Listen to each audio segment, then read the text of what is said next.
E isso é desesperador. Porque de todas as opções políticas para a eleição de 26, todo mundo sabe falar. Tirando o Lula, que não está falando nada, ele fala de pé de meia. Não, o Xandão é um problema, e óbvio que o Xandão é um baita problema, e óbvio que a gente vai ter que botar o judiciário dentro da caixinha dele de volta. Mas o problema brasileiro, o problema na alma do Brasil, o problema que foi gestado ao longo das últimas décadas, o problema que está deixando vocês mais pobres, o problema que ameaça tornar o modo de vida de vocês um modo de vida obsoleto, superado, porque talvez as cidades de vocês se pareçam cada vez mais com as cidades de São Paulo, que foram sendo corroídas porque São Paulo estava no meio do caminho. Vocês poderão ver o modo de vida de vocês corroído. Isso começou a bater na porta de vocês. A escolha dos pais de vocês, que eu estou vendo pessoas mais novas aqui, mais novas que eu na minha idade, a escolha dos pais de vocês, a escolha desesperada deles, foi optar pelo Bolsonaro. E aqui eu vou começar a falar de maneira generosa. Eu votei no PSDB quando era mais jovem. Na primeira eleição para presidente que eu votei, eu tive que votar na múmia do José Serra. Mas eu votei com gosto naquela múmia. Não, a melhor múmia que eu tinha era o PSDB contra o PT. Depois votei no Alckmin, depois votei no Serra de novo, depois votei no Aécio. As pessoas tiveram esperança até no PSDB. Quando o Bolsonaro apareceu, ele pegou, segurou uma bandeira do Brasil e disse: vamos acabar com esses vagabundos aí, tá ok? O que a galera começou a imaginar? Em cada lugar o vagabundo significava uma coisa. Para alguns vagabundos eram os políticos, para outros vagabundos era assaltante, para outros era o judiciário, para outros era o professor de esquerda da faculdade. Cada um imaginava o seu vagabundo. No fundo, vagabundo algum foi pego. Mas a geração dos teus pais comprou aquela luta porque ela começou a perceber algo que eu estou falando aqui com vocês, que o modelo de Brasil começou a ruir. As pessoas foram às ruas em 2013 ver isso. As pessoas começaram a sentir um mal-estar. Quando a gente derrubou a Dilma, o mal-estar estava aumentando. E o mal-estar não está diminuindo. Então, por mais que os seus pais erraram e optaram por um líder fraco, e o Bolsonaro é um líder fraco por excelência, os seus pais estavam tentando enfrentar a luta que tinha com as armas que eles tinham à disposição. Veja, volta a colocar, eu votei no PSDB em 2002. Eu queria ajudar o Serra em 2010 a ganhar lá da Dilma. Todo mundo tem suas tentativas desesperadas. Só que vocês são outra geração. Vocês são a geração que percebeu que a geração dos teus pais foi em grande medida enganada por uns dinheiristas do bolsonarismo, por uns caras que querem vida boa, casa boa, quer comprar carrão, quer andar de avião, quer andar de helicóptero, sendo funcionário público. Que é isso que é o bolsonarismo. Eles são políticos que querem ter vida de grande empresário, querem encher o rabo de dinheiro, querem estar no mandato de deputado estadual, como era o meu oponente Flávio, fazendo rachadinha, que é se apropriando do salário dos próprios funcionários, 90%, 80%, 70% dos salários dos funcionários para comprar casão. Compraram mais de 50 imóveis. E aí mandaram o Carluxo aqui para Santa Catarina para representar vocês, e muita gente vai votar. Para Bahia, para tirar senador do PT da Bahia, não foi. Para Amapá, não foi. Ele vem para cá. Porque eles ainda acham que é fácil enganar os pais de vocês. A questão nossa é, os seus pais não estavam errados em querer lutar. Eles só tinham um líder errado. E ao longo da história humana, muitas lutas corretas foram destruídas por líderes errados. Quando a gente montou o nosso partido, a gente falava... Alguém aqui acompanha as minhas lives? Levanta a mão. Já viram falar que a questão da liderança e da troca geracional? Nós temos que formar uma elite. O que significa formar uma elite? Isso aqui não é um curso do Pablo Marçal. Eu não quero fazer todo mundo ficar com mindset milionário e porque ser elite é ser rico. Não. Um jornalista que trabalha na Folha de São Paulo é mais elite do que o velho da van. Vocês entendem isso? Um jornalista ou um professor universitário na UFSC tem mais influência no pensamento brasileiro do que o velho da van, por mais rico que o velho da van seja.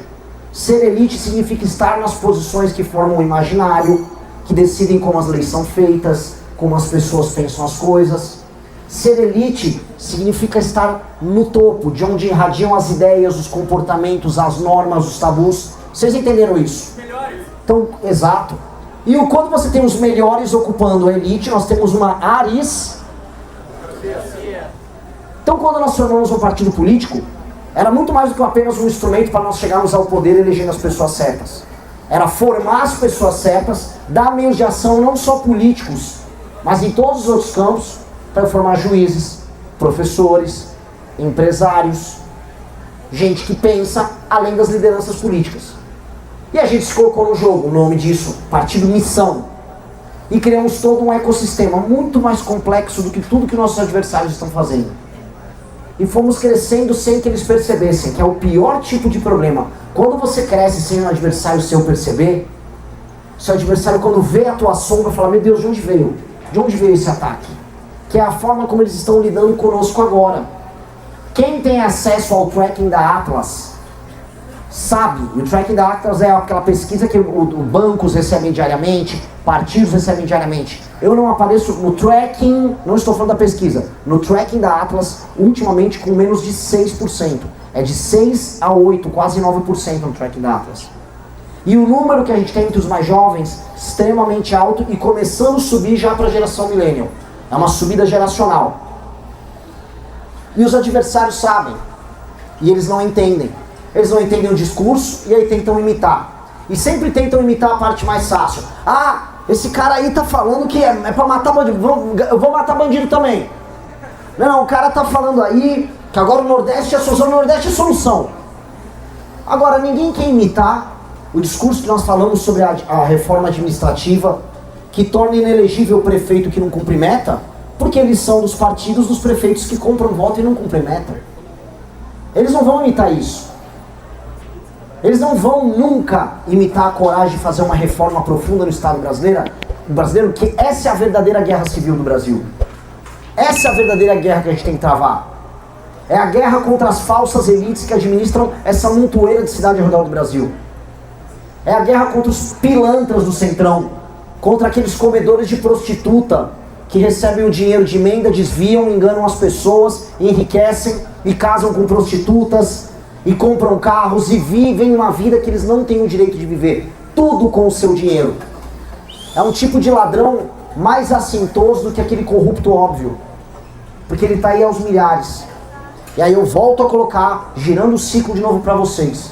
A posição de vocês é a mais incômoda de todas. Porque o catarinense, ele não é sequer reconhecido como parte do Brasil, ele não está no imaginário do Brasil, ele paga muito a conta do Brasil, e na hora de tentar lutar, ele elege os caras do Centrão que validam os caras que estão roubando o dinheiro dele via impostos. Então ele está preso num ciclo. O ciclo de vocês é um ciclo desesperador. É um ciclo desesperador. Vocês são administrados pelo Centrão aqui no Estado. Sejamos honestos. O Jorginho agora ele é de direita. Ele teve com a Dilma anteriormente. É um cara do Centrão que agora, eu sou conservador, não sei o quê. A pauta, eu vou ter que rodar aqui o Estado, vou dar muitas entrevistas, a pauta para muita gente aqui em Santa Catarina é, não, e o STF? Meu amigo, óbvio que o STF é um problemaço que a gente vai ter que peitar. Primeiro que o Flávio, que é o nome desse cara, nunca vai peitar, porque o Flávio depende até o resto da vida dele do Gilmar Mendes. E eles são aliados do STF, como sempre foram, e fingem brigar com o STF. Mas dito isso, todos os outros problemas, como as estradas de vocês que não andam porque vocês dependem de repasse federal, um estado pujante que não tem ele próprio como estado dinheiro para fazer as próprias rodovias, dependem, tal qual o Maranhão, tal qual o Piauí, do governo federal fazer isso. Esse estado definitivamente tem que despertar para os seus próprios problemas e entrar na briga do Brasil com seus senadores, não mais falando apenas em como eles vão defender o Bolsonaro, com seus deputados não só se colocando como soldados da família Bolsonaro, mas soldados de Santa Catarina, representando o povo que trabalha daqui e o povo que trabalha de todo o resto do Brasil. Porque se tem uma coisa que vocês são, é um povo que deu certo na base do trampo, na base do trabalho. E isso pode inspirar pessoas de todos os outros lugares do Brasil. Eu tive numa das regiões mais produtivas ali do Maranhão, região de Balsas, região do Sul, que é um monte de gaúcho e catarinense. Vocês colonizaram junto com a gauchada boa parte do Centro-Oeste. vocês são um povo trabalhador e esse tem que ser o espírito. Vocês têm que lutar e eu tô aqui como um soldado desta causa. Que esta é a causa que tem que pegar e levantar as pessoas ao redor do Brasil. O Brasil que trabalha e produz tem que se levantar, olhar para todos os filhos da puta que vivem como sanguessugas, os desviadores de emenda, os canalhas do centrão, os privilegiados do judiciário. É se levantar e falar, agora a gente vai jogar um jogo, agora eu vou pro pau. E ir pro pau significa fazer o seu dinheiro ser respeitado. Quem paga a banda escolhe a música, não se esqueçam disso. Fazer os estados que estão hoje arrecadando pouco e vivendo do dinheiro de vocês terem líderes que se comprometam com conseguir bater metas e atingir resultados, que hoje isso não acontece. A função hoje a função primária do governador do Maranhão, essencialmente é chegar com o Pires no governo federal e falar, me dê papai, me dá dinheiro. Mesma coisa do Amapá, mesma coisa dos outros lugares. E aí os seus representantes aparecem lá e falam, soltem o mito. Tá desproporcional, galera. De um lado o cara tá indo pegar dinheiro e do outro você falou, tá, mas eu amo o Bolsonaro. Meu amigo, o jogo não é esse. Vocês têm que se reorientar no jogo. E eu trago aqui um instrumento para essa reorientação. Eu podia vir aqui falar com vocês da guerra contra o crime organizado, mas o maior problema de vocês não é o crime organizado, ainda. Eu poderia falar para vocês o que nós vamos fazer em matéria econômica, mas o problema econômico não é o maior problema de vocês, ainda. Eu vim aqui falar com vocês de pacto federativo e do papel de Santa Catarina nesse jogo, porque este é o seu maior problema. Só que ele é um problema silencioso, que demanda um raciocínio um pouco mais complexo. Só que se vocês entenderem que é esse o seu raciocínio, vocês podem fazer uma revolução. E eu tô aqui para isso. Eu tô aqui para armar vocês para a revolução. Eu montei um partido, eu tenho as pessoas, eu tenho a instituição, eu tenho as ideias, eu tenho a coragem de rodar o Brasil falando isso. Eu vou pro povo do Maranhão e falo, galera, estão roubando vocês aqui, são os seus políticos, esse dinheiro veio do governo federal, veio dos outros estados, não sei já quem viu os vídeos, eu sempre dou o exemplo, o dinheiro do político que tá te roubando, não é que ele veio do governo federal, ele não veio do bosta do Lula, o bosta do Lula não pagou porra nenhuma, esse dinheiro, ele veio de São Paulo, Santa Catarina, ele veio do Paraná, ele veio de Goiás. Tiraram o dinheiro de outras pessoas para um vagabundo desviar a emenda aqui. E isso não pode ser perdoado, porque foi um sacrifício feito, foi um suor de outras pessoas, foi retirada para um vagabundo enfiar o dinheiro no bolso, roubar, desviar, aí compra o Tribunal de Contas, como acontece em muitos estados, compra um judiciário local. Quem não viu as conversas estranhas do Alcolumbre, presidente do Senado, com o Tribunal de Justiça do Amapá? Todo mundo comprado e mancomunado. E o ódio tem que fluir nas veias de vocês. Que esse é o verdadeiro inimigo. Esse é o verdadeiro inimigo. Ah, mas a esquerda é parte disso, mas ela é menor do que isso. As leis penais no Brasil e a alteração do pacto não passam por culpa da esquerda? Também por culpa da esquerda. Mas esses caras são os maiores beneficiários. E mais, alterar a dinâmica que destrói esses caras torna a esquerda ainda menor. Porque a esquerda é um parceiro parasitário desses caras perfeito. Não à toa as maiores oligarquias do Brasil de esquerda são no fundo oriundas disso.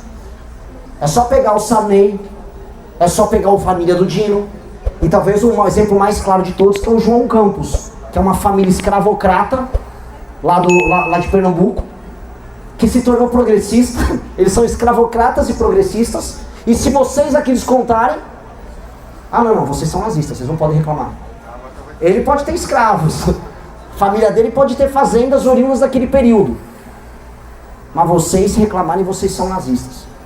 Se isso aqui não fizer a raiva fluir dentro de vocês, e vocês redirecionarem essa raiva para uma ação política certa, vocês vão ficar permanecendo nessa seguinte posição: trabalhando muito, ralando, vão comprar uma casinha, talvez comprem um carro novo, não vão ser representados em nada, não vão decidir nada no Brasil, se reclamar serão nazistas, e aí vão ver aos poucos e lentamente o mesmo governo federal que te rouba, alterando o modo de vida de vocês, alterando a dinâmica de vocês, vendo as suas cidades se alterarem, vendo os moradores de rua aumentarem, a qualidade de vida caindo, até que viver aqui vira uma merda e eles finalmente vão falar, viu?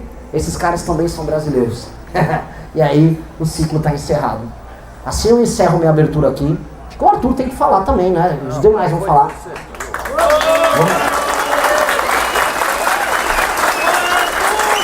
O pessoal quer, Arthur vai falar. E aí vamos abrir para perguntas também depois, fechado? Muito obrigado, galera. Valeu. Fala, meus queridos, aqui quem fala é o Alan do canal Inevitável Cortes, e no meu segundo mês postando cortes aqui no YouTube de figuras do Partido Missão e do MBL, eu faturei cerca de 25 mil reais, ou um pouquinho mais de 4 mil dólares. E se você tem interesse em estar criando seu próprio canal de cortes, eu preparei um treinamento 100% focado, mostrando o passo a passo para você estar conseguindo fazer seus cortes de figuras do Partido Missão e do MBL. Para acessar o treinamento é só clicar no primeiro link da descrição ou ler o QR Code que está aparecendo aqui no meio da tela agora. E se você gostou desse vídeo, não se esqueça de deixar o like e se inscrever no canal. Te vejo no próximo vídeo.